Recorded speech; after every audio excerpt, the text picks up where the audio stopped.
Are you a podcaster? Maybe you've got that big idea and you're looking for a network to join. The multi-award-winning Ozcast network can get your content to eyes and ears all over the world.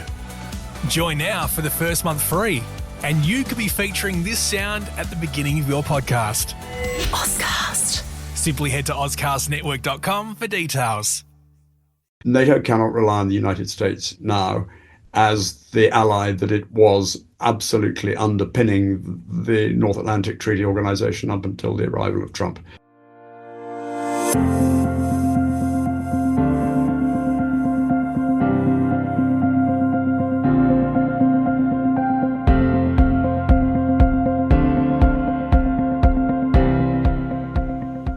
Hello and welcome back to The Focus.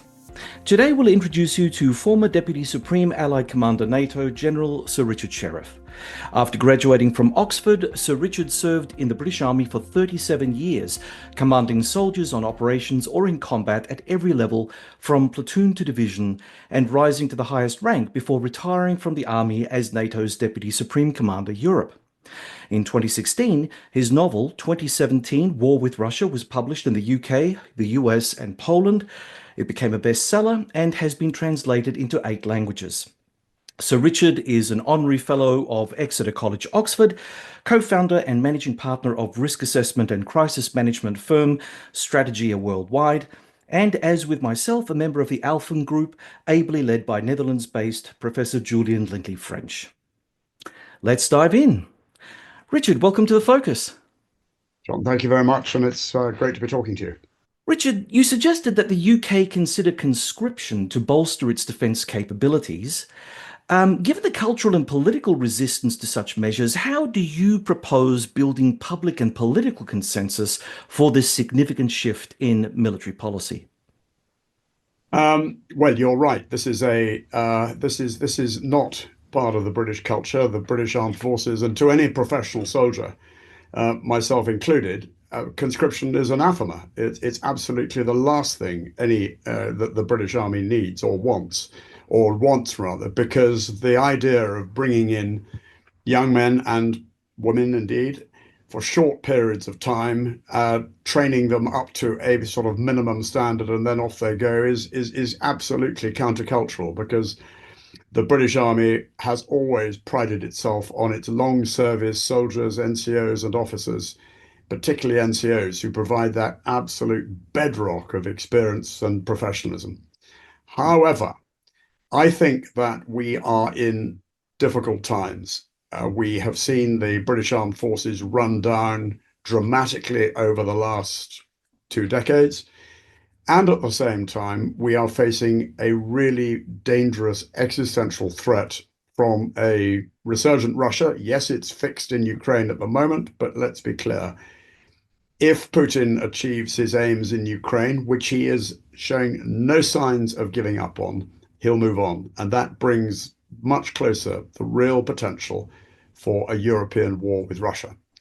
So it's time to build up defense. It's time to recognize the imperative of effective deterrence. So the only way you prevent war is through effective deterrence, and that means military capability and strength.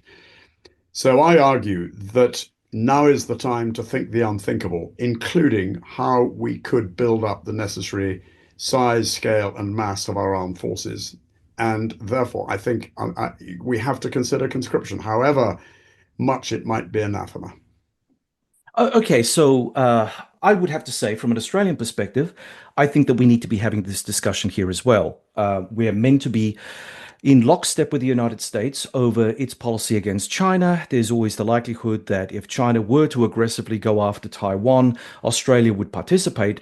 But as you yourself would know, the Australian Defence Forces are rather small, I would say undermanned to a very dangerous degree. And I think that some of the organizational issues that we have here really need to be attacked. And of course, that means stepping on people's toes politically within the organization itself.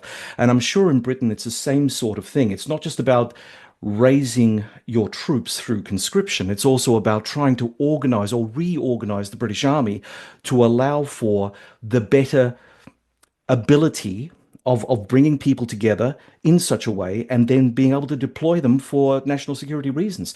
So, do you think Starmer would be the kind of political person who would have these kind of behind closed doors discussions with his national security leadership? Or is this too much of a pox on his house to even raise publicly? I think you're asking a detailed political question, and to be quite honest, John, I simply have no visibility of any discussions. My sense, though, with Keir Starmer as Prime Minister is here is a pragmatic, sensible guy who is beginning, I think, to recognize the challenges that this country faces in defense terms. He absolutely recognizes the threat from Russia, the need to support Ukraine. We will see, though. At the moment, I think it's a step too far, frankly, to talk about conscription, or even for any government even to think about conscription, because the politics of it are simply too toxic. Yeah. My worry, of course, is that if you don't think the unthinkable now, the unthinkable could happen. It's thinking the unthinkable to prevent the unthinkable that I think we've got to get hoisted into public discourse. I agree with that. Okay, so with regard to NATO's overall preparedness, I mean, in your view, NATO is currently unprepared for potential conflict with Russia. What reforms or initiatives would you recommend to enhance NATO's readiness and deterrence capabilities in the short to medium term? Well, I would say that NATO, up until January the 20th, inauguration day of President Trump, was heading in a pretty good direction.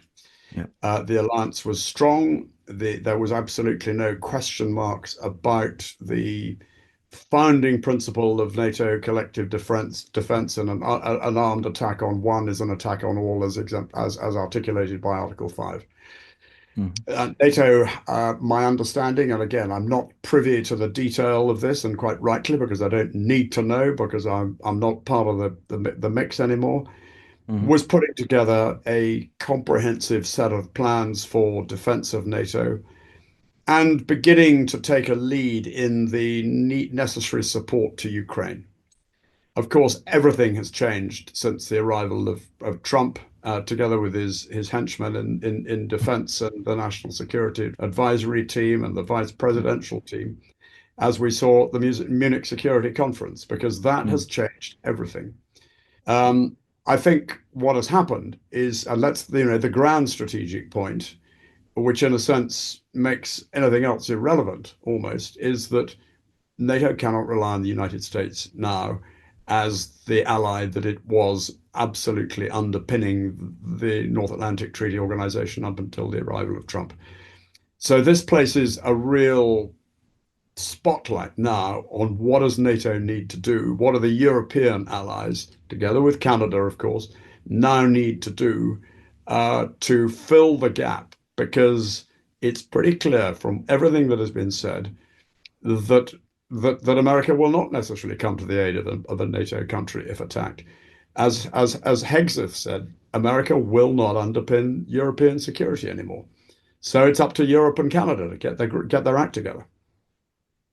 You know, when you say this, one big NATO country, which is often missing from the NATO equation, I know it isn't behind closed doors, but it certainly is publicly, is Turkey. And Turkey is currently working on a number of breakaway sort of technologies, like, for instance, with drones. It's got some of the best drones in the world, which it's exported to Ukraine. It's also working on its own sixth-generation fighter plane. You know, I'm not being an aerospace engineer. I can't say that it's going to be as good as the JSF or anything the Americans are planning, but surely from a European perspective, or a NATO perspective to be more specific, weapons that are coming out of Turkey ought to be integrated far more closely within a post-American NATO, do you think? Or is the politics between European NATO and Turkey as a NATO member so toxic that you can't have that sort of discussion meaningfully? No, I don't think it is that in that way. I wouldn't describe it as toxic. Now, Turkey is a really important NATO member. Of course, it is also a European member, because part of Turkey is firmly in Europe, as we know. Correct. Turkey, as you allude to, has really significant armed forces. But Turkey is politically, Turkey is not a straightforward member. It is not that easy as a team player, and does sometimes push out on its own a bit. But I think the key point is, in the sense, is that NATO is an alliance. The reason it's been so successful is that it is, in a sense, a real family. The NATO ambassadors live in Brussels. They meet each other, 2, 3 times a week around the North Atlantic Council table, even in normal times. Their delegations are all together in NATO headquarters in Brussels, so they're bumping into each other for meetings, for cups of coffee, for sidebar chats, and on the Brussels diplomatic dinner party circuit, so that everybody knows each other pretty well, and really difficult political issues can be resolved, like in any family, by talking and staying close to each other. As far as the second part of your question is all about how NATO Europeanizes itself, not only in terms of structures, command structure, what does it do if America is pulling out, but also critically, how does it fill the really major strategic gaps that are going to be left if America cannot be relied upon? Strategic enablers, whether it's airlift, whether it's air defense, whether it's C3I, whether it's ISTAR, all these aspects need to be thought through. And Europe's got to step up to the mark. And in that respect, Turkish defense industry is going to be absolutely key to meeting that requirement. When it comes to NATO preparedness, and we've seen some really big statements coming out of Brussels recently with regard to commitments about trying to reform and re-energize the entire defense structure of NATO, which is good. But do you see that there's kind of like an arms race, if you will, where you've got the Russians who are always toying around with the idea of further expanding its mobilization plans, and then you've got the Europeans who are only just starting to come together in a, I don't know, post-America environment, if you will, and they really have to sort of pull together really quickly. And quickly in the European context is, we're talking weeks and months. We're not talking, short OODA loop cycles where, a decision can be made very quickly, because you have to integrate all these other countries, their national security apparatuses, and so on. So do you think that Russia might still beat the Europeans in terms of being able to be more ready than they are to expand any hostility on the European continent before the Europeans are ready to defend? I'll come back to Russia in a minute, but Europe, I don't think the penny has really dropped, or if it has, it's rather as if over the issue of America and NATO and everything that's happened since Trump came into power. It's almost as if there's a sort of a omerta. Nobody's prepared to really talk about what this means.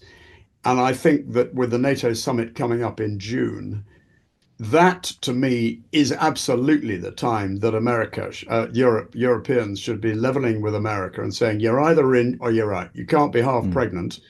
You're in the alliance. You're committed to the alliance. And yes, we will, of course, we are stepping up to the mark in terms of defense spending and capability. But you can't have it both ways. I don't think they're prepared to do that yet. I think so there's a sort of sense of maybe they're frightened about asking the question in a direct way in case they get an answer that's going to really scare them. And the answer that scares them is America says, no, we're out. But that's got to be confronted. You can't beat about the bush anymore. You've got to get on. They've got to get on with it.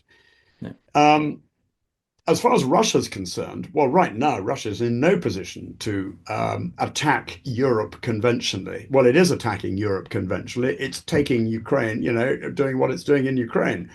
But I don't think Russia's in a position to extend that conventional assault on Ukraine right now against, for example, Eastern Poland, the Baltic states, Romania, Moldova, because it's fixed. It's losing.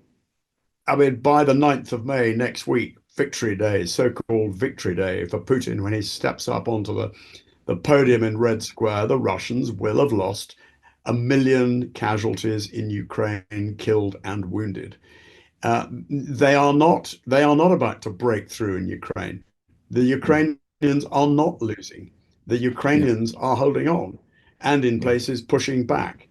And the Russians are continuing to lose unbelievable numbers of their young men just chucked into battle, untrained, etc., etc. So, however, the risk is that the Trump, what you might call a capitulation deal that he has been trying to force on Ukraine, gets through. I think it's unlikely because I don't think Ukrainians are prepared to stop fighting because they know that if they do, they die as a country. But just say it did. That gives Putin the opportunity to declare victory and then to spend time and effort and money on regenerating his armed forces. And then he'll have another go at Ukraine, and or he'll have a go at other former bits of the Soviet empire, such as, for example, the Baltic states. Yeah. But it's going to take time to generate that capability. So there's a race. And meanwhile, Europe has got to step up and recognize that this is a race against time. And Europe can do so. I mean, the combined GDP of Europe compared to Russia is what, 14 times population, 4 times the population. And Europe, if it really got a grip of itself, could generate the sort of military capability needed to properly defend itself. Is there a problem with regard to the way that the EU sits alongside NATO? The EU has all the political decisions to make, but NATO, you've got a bunch of military officers who have been shouldering the burden of European defense for so long. They know each other well, they've got all the personal relationships necessary to forge ahead. But of course, in any democracy, it's the civilian politicians who rule the roost, it's not the military. So, do you have any confidence that the politicians in the EU have a sense for what to do with a revamped military posture, whether it's their national armed forces just standing alone, or whether it's to do with NATO and trying to reconfigure NATO for the future? Do you think that they are knowledgeable enough in military matters to command the military?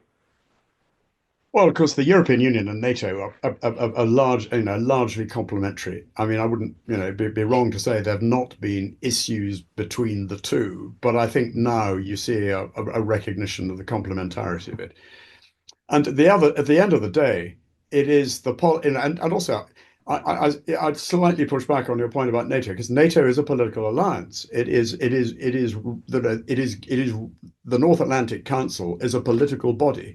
Yes, it is the ambassadors from each of the NATO members who make up its day-to-day composition, but it meets in defense minister mode, it meets in foreign minister mode, and it meets in prime ministerial mode. And political decisions are made, political decisions are taken, and then those political decisions are handed off to the political military staff in Brussels, who then hand off the detailed tasking to the strategic headquarters at SHAPE. So, this is a well-tried and well-honed system.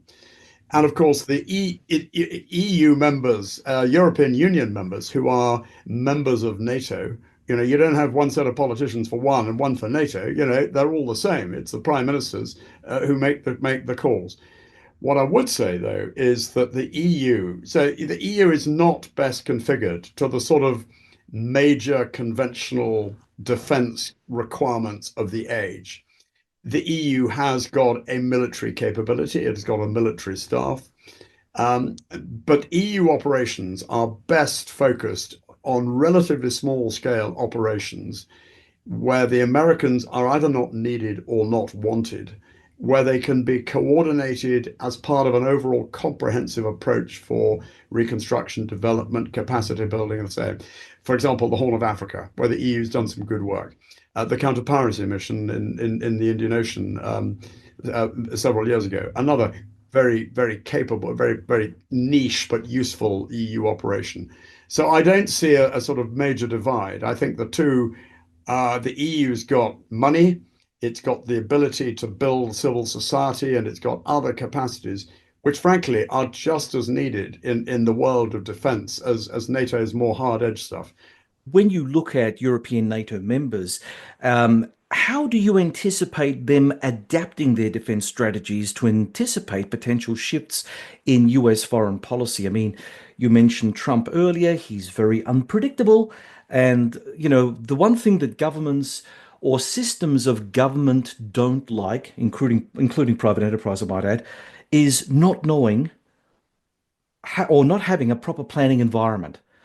So, how do you think that European NATO members can adapt their defense strategies and try to circumvent some of the worst of the instabilities that we're starting to see?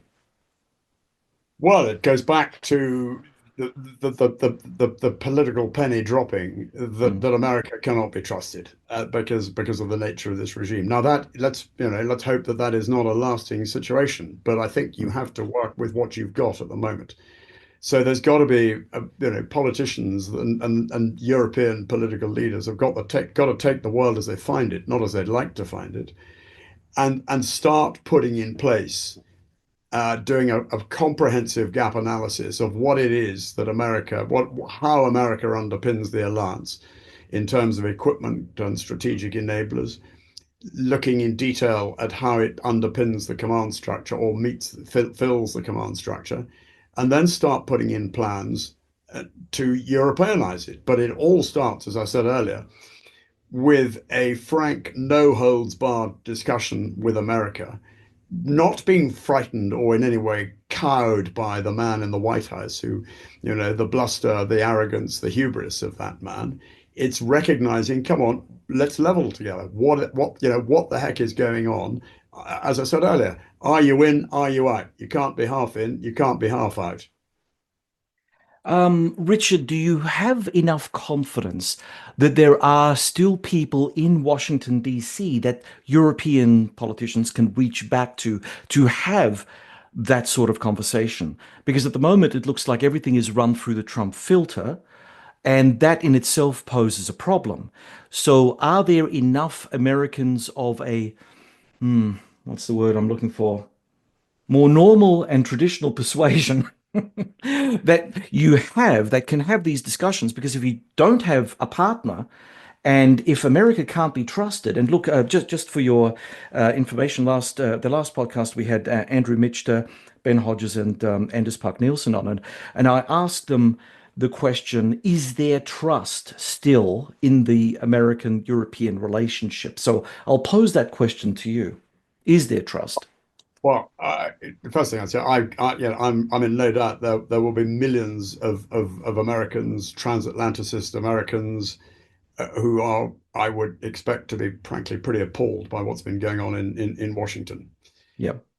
But European leaders have got to deal with a government, and they've got to deal with government officials who serve that government. And if the American government is putting out the sort of noises it has done, it is going to be very difficult to do that.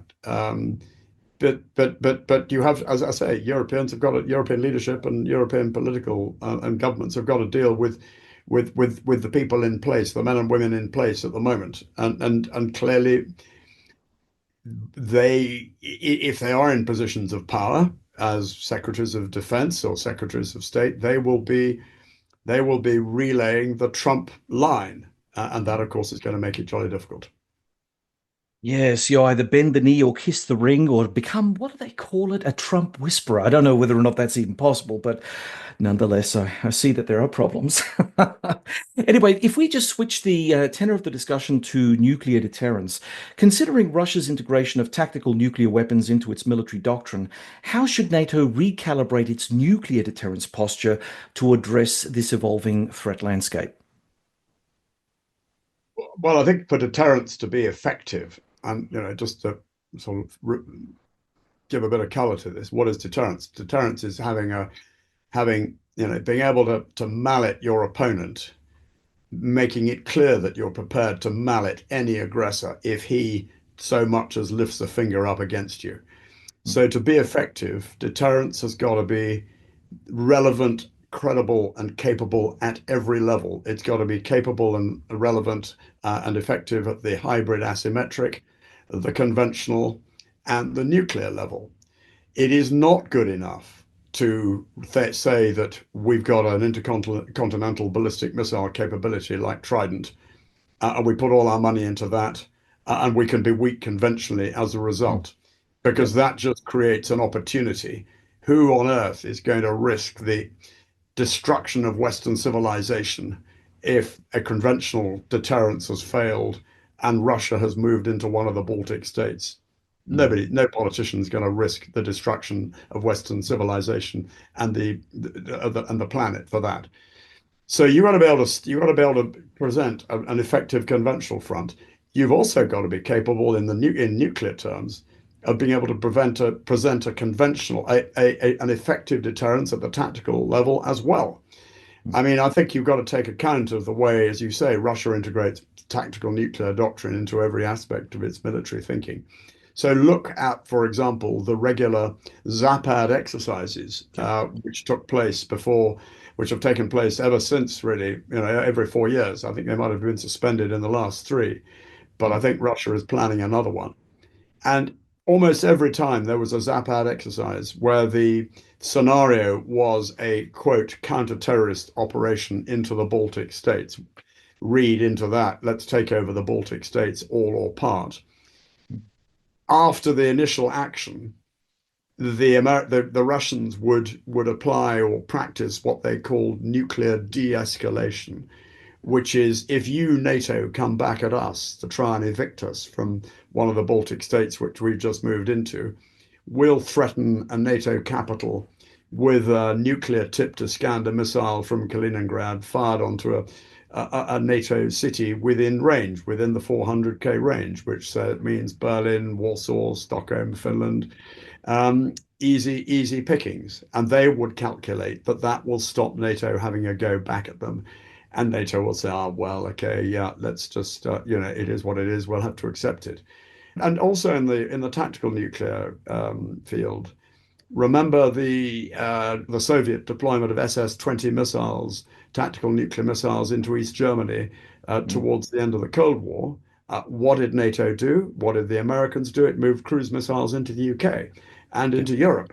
And it attracted a hell of a lot of flack at the time from demonstrators on Greenham Common and the like. But it was absolutely the right thing to do because it demonstrated strength. If you do this, we're prepared to match you and overmatch you. And that's the only language the Soviets understood, and it's the only language that Putin and the Russians understand.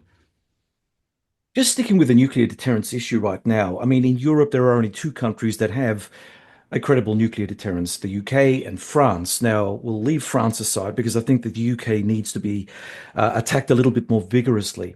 So how much of the UK's nuclear deterrence is hamstrung by the fact that it is based on 4 aging ballistic missile carrying submarines, and that the missiles on the submarines are not of British manufacture, they are American? And on this latter point, does this compromise Britain's sovereign nuclear capability in any way? Well, as I said, deterrence has got to be credible, it's got to be capable, and it's got to be that capability and credibility have got to be communicated. And you've highlighted a number of weaknesses. Now, I'm not a nuclear boffin. I can't, and I wouldn't go into any detail if I was. But I leave it at that. It's got to be credible, capable. And if it's dependent in any way on the US and dependent on a US which can no longer be trusted, there've got to be question marks over it. I'm John Bruni, and you're listening to Sage International's The Focus podcast. And from the UK, we're speaking with General Sir Richard Shirreff, former NATO Deputy Supreme Allied Commander Europe and prominent geopolitical commentator. Richard, you've been critical of the incremental supply of weapons to Ukraine, suggesting it prolongs the conflict. What comprehensive strategy would you advocate for Western nations to effectively support Ukraine and expedite a resolution? Or has the horse already bolted on that? It's not bolted, but I can tell you that stable door is looking pretty shaky. Yeah. To me, it is 100% clear that there will never be a lasting, endurable peace in Ukraine until Russia is defeated militarily in Ukraine. Until and unless that happens, Russia is never going to give up on its intent to remove Ukraine from the map as a sovereign state and to incorporate it into another Russian empire. And you have to, the context here is that empire is deeply woven into the Russian DNA. Russia has only ever been an empire, and arguably the Confederation is still an empire by another name. So what? What does defeat look like? Well, it doesn't mean marching on Moscow. Not a good idea. Hitler tried it. Napoleon tried it. It's one of those principles of war, never march on Moscow. But what it does mean is giving Ukraine the necessary support through a properly thought through strategy, a NATO strategy, let's say a European Canadian NATO strategy that says we are going to give Ukraine all the means, expertise, and capabilities needed so that they can inflict a defeat on Russia in Ukraine. Does it mean expelling every last Russian from every square inch of Ukraine? That's a matter for the Ukrainians. It might not do. But it does mean instilling in the brains of every Russian commander and Putin himself the recognition that they will never, never achieve what they want in Ukraine. And then it means incorporating Ukraine into NATO, because that is the only lasting security guarantee that matters. Now, at the moment, you could easily be forgiven for saying the horse is bolted. Here we are with a capitulation deal which Trump has been trying to force down Zelensky's throat. The deal on, as one Ukrainian commentator called it this morning, the sort of quasi-economic security of the minerals deal that has just been signed. No talk, no recognition still that only defeat of Russia and Ukraine can succeed. And again, I think this is dissimulation by European leaders and Canada, although let's hope that Mr. Carney takes a different view. They almost don't want to recognize this because of the implications. The implications for Europe in adopting such a strategy would be profound. It would mean sacrifice. It would mean gearing up European economies for war in a way which hasn't begun, frankly. It would mean preparing the military-industrial conflict for war. It would mean looking at our manpower, our defense spending in a way which hasn't begun to happen yet. But if we are serious about supporting Ukraine, and we've had a lot of platitude spouting politicians talking about, we're with you for 100 years, and Macron saying we can never let the Russians win in Ukraine. If we're serious about that, we've got to put our money where our mouths are, and we've got to make the necessary sacrifices. And our politicians have got to lead and educate and take their electorates with them. There seems, look, I mean, I honestly, being a transatlanticist myself, I have to say there seems to be a huge disconnect between what you're saying and the reality that we're seeing at the moment. And I do agree with some of your earlier comments in terms of not enough is being done. But I also see this as a failure in strategic communication, a failure of the political elite to discuss with the people of Europe, wherever they come from, the importance of having a properly thought out national security structure. Now, that national security structure in Europe is complicated by one very big thing that we haven't touched on yet, but we'll go into it now. And that is, if you come from Spain, Portugal, Italy, and Greece, where's your national security priority? It's going to be illegal immigration primarily. And so it's going to be the Mediterranean, North African theater that will be something that will devote much of their resources. They don't really care that much about well, they do care, but they don't care as an order of priority over what's happening in the Mediterranean as to what's happening in Ukraine. It's a problem, but it's not what they're going to sacrifice their concerns with illegal immigration over. So then you've got the East Europeans and the Nordics who are all worried about, the proximity of Russia and what happens after Ukraine. Can you see a time where, however it's confabulated, whether it's the EU in combination with NATO, or whether it's just NATO or just the EU, comes together with a comprehensive plan to address these two existential issues that no one seems to really have much of an answer for? NATO's got the capability of doing this, John. I mean, Mm, it's easy to give NATO a hard time, but mm, nevertheless, it's hung together, less what we've been talking about with America, yeah. pretty effectively. And the real strength of NATO is that it is a consensus organization. And once you've got all 32 members agreed on a course of action, it's very, very difficult to break that. And I saw that, 2011. Okay, nothing like the scale of what's going on at the moment, but Yep. the operation with the maritime exclusion zone, the no-fly zone over Libya, for example, which took a long time. It took 4 days to get the North Atlantic Council Treaty Agreement. There was a lot of some quite robust discussion and even acrimonious discussion, but it got there. And once that consensus was established, it did not break. And Yep. nobody really had an idea how that thing was going to end. Well, I think we've had thus far 76 years of the Washington Treaty, 76 years of Article 5, and the understanding of the importance of collective defense. And even if you're Spain, Portugal, Italy, of course, the immediate tactical issue, and it's a strategic issue too in many ways, Mm, is the insecurity of the southern flank, yep. illegal immigration, etc., etc. But I think it also needs the leadership of NATO, the Secretary General.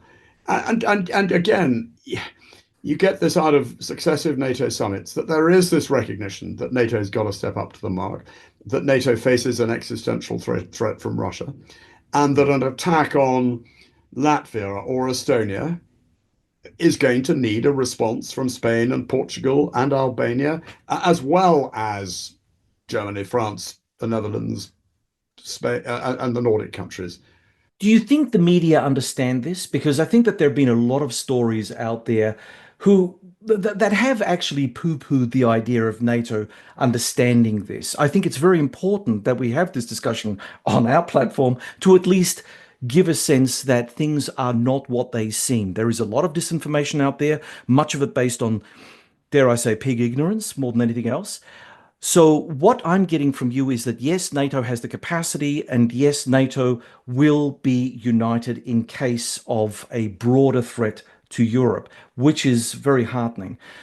But again, when you look at the way that European politics is being portrayed, and you've got media outlets who like to grab a headline about how bad things are over there, they will push a particular agenda, which then the public will see and say, oh, crap. We really can't get our stuff together, you know. So it's almost like a self-perpetuating cycle. And again, it comes down to that whole strategic communication. Where are the people who can actually communicate the problems and make the public's minds at ease in spite of all that cacophony of rubbish that the mainstream and social media is feeding into the system?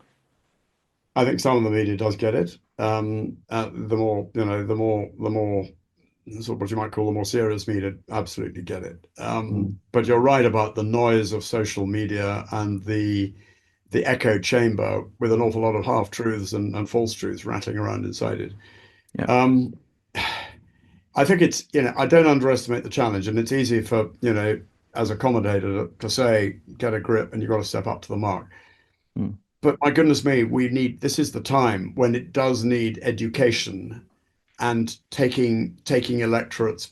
Senior politicians have got to take electorates with them, mm, and I think they need to focus on the really important existential issues rather than the political. I mean, by comparison, political trivia. And it's difficult, but it's got to be done. And if we don't do it, if our political leaders don't do it now, my goodness me, we're going to our grandchildren will have a lot to say about their failures. I don't want to freak out our audience here, but again, you know, when we're looking at the sort of threat perceptions, it's one thing to talk about tanks, guns, missiles, and drones, and countries going to war with all those sort of similar sorts of things. But of course, we're now living in a world of hybrid warfare and cyber attacks, and the threat is has evolved to a much more complex and dynamic views. So, if we're looking at hybrid warfare tactics, including cyber attacks and disinformation campaigns, how should NATO and its members enhance their resilience against such non-traditional threats?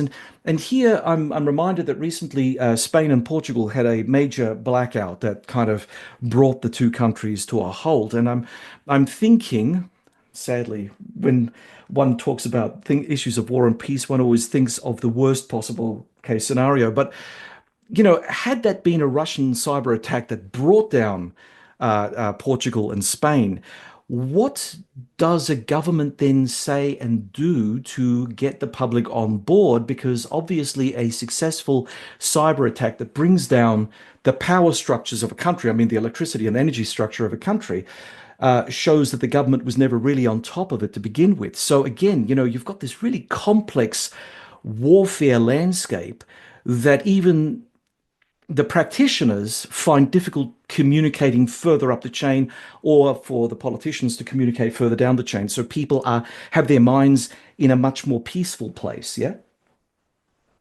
It's it's about I'm going to misquote Clausewitz here. It's the first duty of a statesman and commander is to understand the nature of the war on which he is embarked. Absolutely. The Kremlin thinks it's been at war with NATO since 2014. That's not me talking. That's Dmitry Trenin, who heads up the Carnegie Moscow Foundation, who wrote that in 2016. And that is the Kremlin mindset.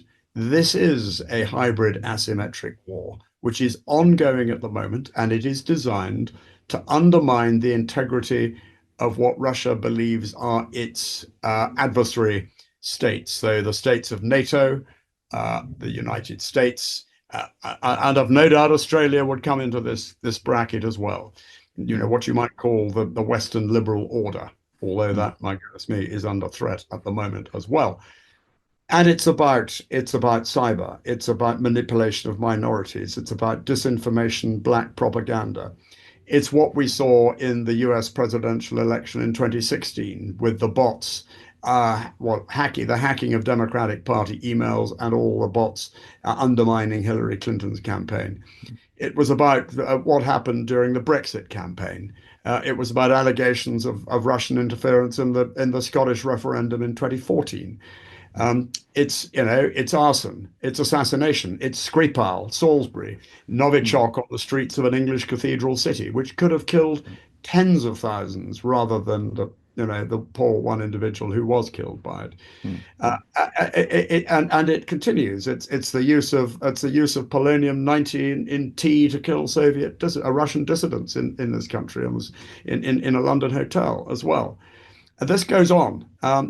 We don't know what caused the Spanish Portugal blackout, but my goodness me, there is an example of advanced Western economies being taken to their knees.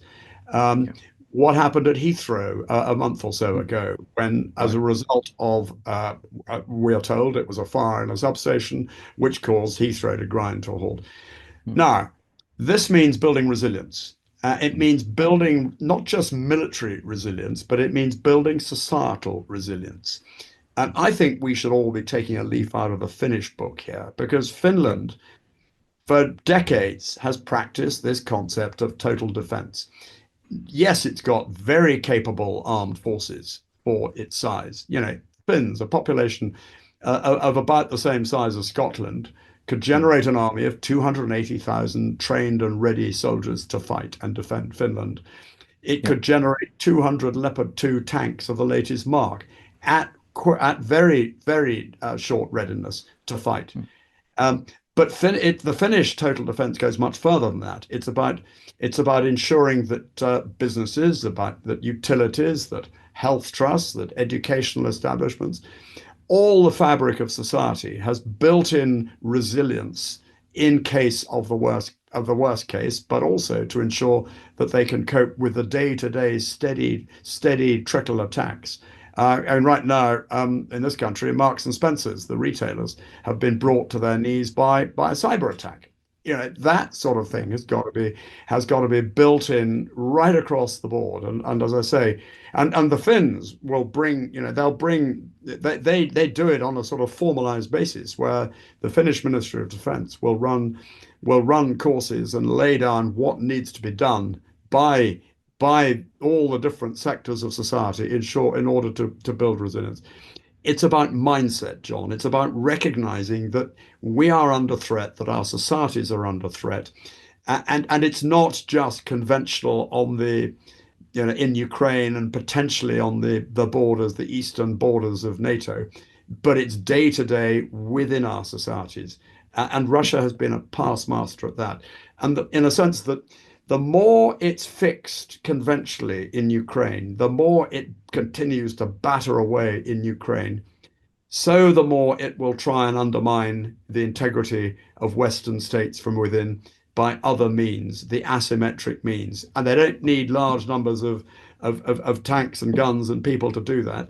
They're pretty clever when it comes to cyber and hacking and other activities. And they are outsourcing it. It's not GRU agents, it's GRU subcontracting petty criminals, giving them specific boundary tasks to do, and they're good at it. And we've got to wake up to that. You paint a very bleak picture, if you don't mind me saying, but I think a very accurate one. So the question that I have for you now is, so are we in a state of war? We're certainly not in a state of peace anymore. So what do you describe what it is we're actually going through right now? I mean, I know it's not clear cut like the Napoleonic Wars of World War I and World War II, but there is conflict. It is highly internationalized and it's happening at multiple different levels. So what can one really describe what we're currently going through? And how do you see future historians looking at this period of time? How do you see this from your experience in the, biz, shall we say? Well, I think future historians will look at this period of time rather as current historians look at the 1930s in Europe. Weak Western democracies, Yep. unwilling to face up to the reality of the emergence of a dictator, an autocrat, prepared to commit genocidal warfare to achieve his aims. As I said earlier, I think we are in a state of a hybrid asymmetric war right now. Absolutely, we are. In a sense, these are the foothills to a much greater mountain of conventional war. And again, everything that we do should be not only about deterring and protecting ourselves against the hybrid asymmetric, but it should be about building up a deterrent capability to prevent conventional war. And this is the missing link. People here assume that because I'm a retired general, I want to build big armed forces for the sake of it, because that's self-aggrandizement for the military. It's not. It's about ensuring that my grandchildren don't have to go through the sort of things that my father did between 1939 and 45. And we've got enough Commonwealth war graves all over Europe with white headstones to mark the failure of deterrence both in 1914 and 19. And my goodness me, you've only got to travel around the Western Front and you see the Australians and New Zealanders lying in France and Belgium. This is not just a European fight, it's your fight as well. And it's all about preventing the absolute horror that could occur so easily if we fail to remember the lessons of history and do something about it. See, I totally agree with you on that score. I think, members of the woke or left or whatever you call these weird people who take a particularly anti-militaristic line and say, well, because you've worn the uniform or you fly the flag or you're proud of your country, or you're some sort of weird fascist type. And all you're doing is you're aggrandizing the military, which is terrible. Everyone knows it's terrible, so on and so forth. And yet it is the very peace that we're currently living in that allows for these misguided individuals to have their say, which I think they tend to forget ever so often. And the sacrifices of our forefathers were in so much blood and treasure over and above what we've seen today. And I think that only if you've worn the uniform and gone through the system and understand what national security is all about, and perhaps there's another very strong case for conscription.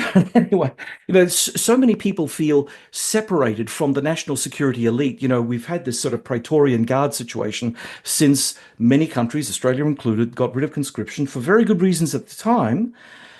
But we never were brave enough to sit back and recalibrate, rethink, and say, well, we are a small country on the other side of the world. We're an island continent. We don't have a great population. How do we, you know, get over this issue if something were to happen at short notice? We just don't have enough. But I'm glad that you said that because it made me feel rather good about this discussion. Anyway, look, talking about social issues, just last few questions here. Given the economic challenges that many nations face, how can governments justify increased defense spending to their populations? And what strategies can ensure efficient allocation of defense resources?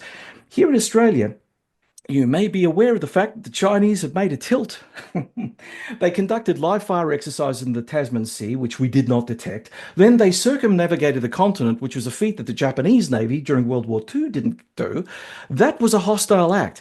We're currently in an election year, Richard, and not one major party has made a big deal about this. Now, I understand that, we all want to keep sweet with the Chinese, especially with the unstable situation that we have with the American and allies. But in the end, when your trading partner sends warships close by your shores and conducts live fire exercises, if you happen to support the Chinese realist position, the Chinese, those people who defend that would say, well, the West is always, mucking around with their warships off the Chinese coast. So serves you right, Australia. You're always sending your ships where they don't belong. But, these are just freedom of navigation exercises, right? These are things to ensure that trade can move through Asia without being disturbed by Chinese naval interference, if you will. So now that we've had this, our two major political parties have turned the election from what could have been a khaki election and a slam dunk for the Dutton-led Liberal National Coalition. And they've gone with a cost of living election mantra. So we have a problem here, and that is when the so-called threat takes a tilt at Australia, our respective political parties stick their head in the sand, hope that it all goes away and sorts itself out, and we're looking for other things to do. We try to distract ourselves with cost of living, but national security obviously needs to come to the fore at some point, don't you think? Absolutely. The mantra, it is the first duty of government to ensure the security of its country is absolutely fundamental. Yeah. As you talk, John, I think back to the election campaign last year. Defence was not raised at all, except at the last minute by the Tories when they put in a sort of half-baked idea about conscription without really thinking it through. But the nature of the threat to Ukraine wasn't, and Europe really wasn't mentioned. Now, part of that was because I think there was cross-party agreement that this needed to go on and the support needed to go on, which is good in some ways. But in a sense, the landscape you paint in Australia is so similar to the landscape here in the UK and Europe, because it is about, and it's what we've been talking about, it's about recognizing that, yeah, there's a threat to our way of life. Absolutely, there's a threat to our way of life. And the only way we can protect against that threat to our way of life and to avoid catastrophe is through strength and capability and deterrence. Yes. Now, we've got NATO. However, whatever flaws and issues, and we've discussed them, I won't go back there. But there's a great deal to be learned from effective multinational cooperation. And I'm aware that this is beginning to happen. You've got an alliance structure in your corner of the world, and I think there's much. The more you can build on the experience of NATO to provide effective multinational deterrence. But just as in NATO, you too depend on America. Yeah. And that, of course, raises all sorts of questions given the nature of the regime in Washington at the moment.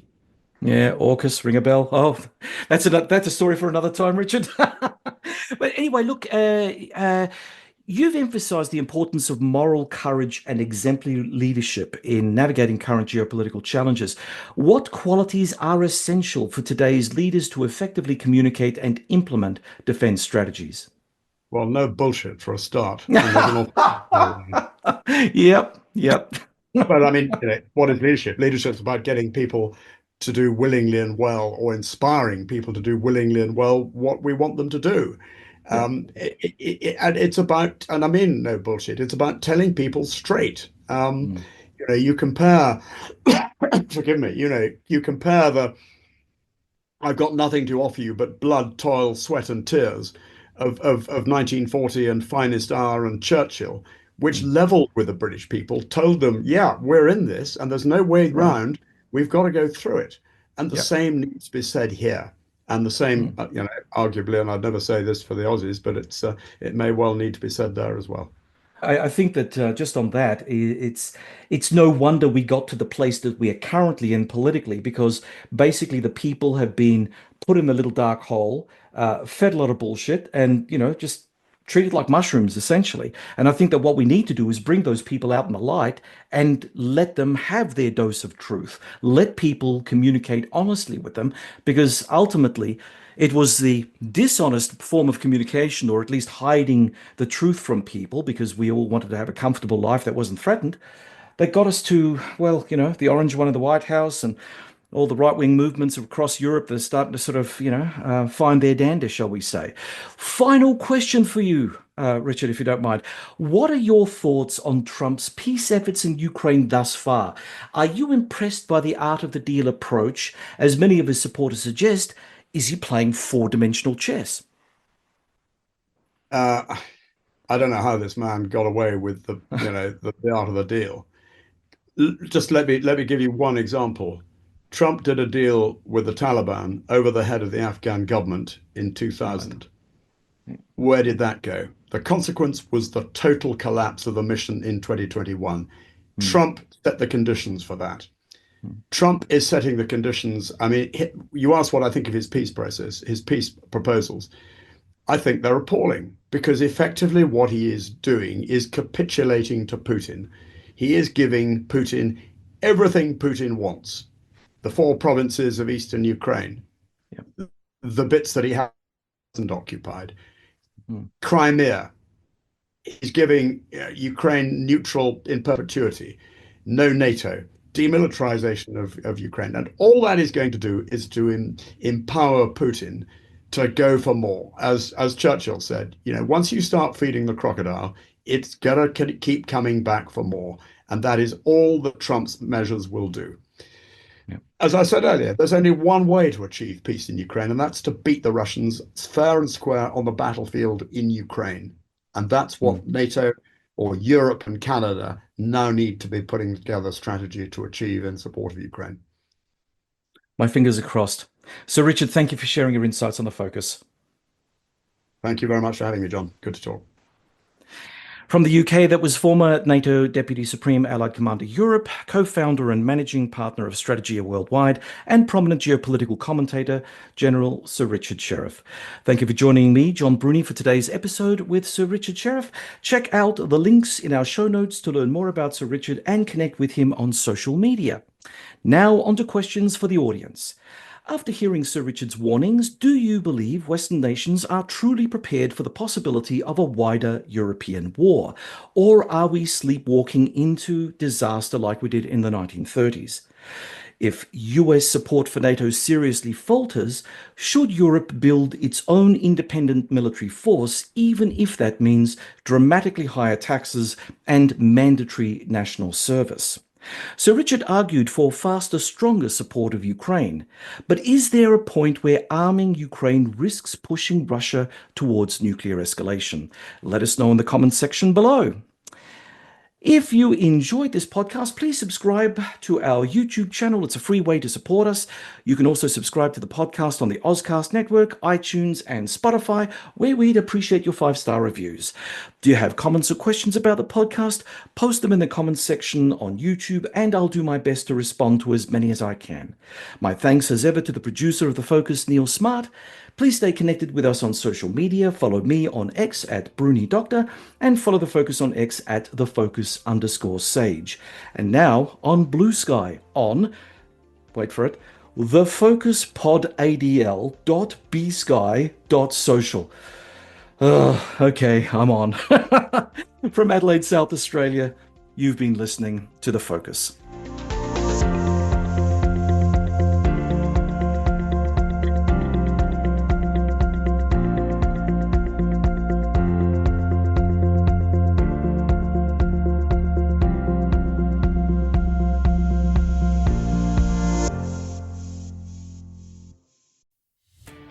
Are you a podcaster? Maybe you've got that big idea and you're looking for a network to join. The multi-award-winning Ozcast Network can get your content to eyes and ears all over the world. Join now for the first month free, and you could be featuring this sound at the beginning of your podcast. Ozcast. Simply head to ozcastnetwork.com for details.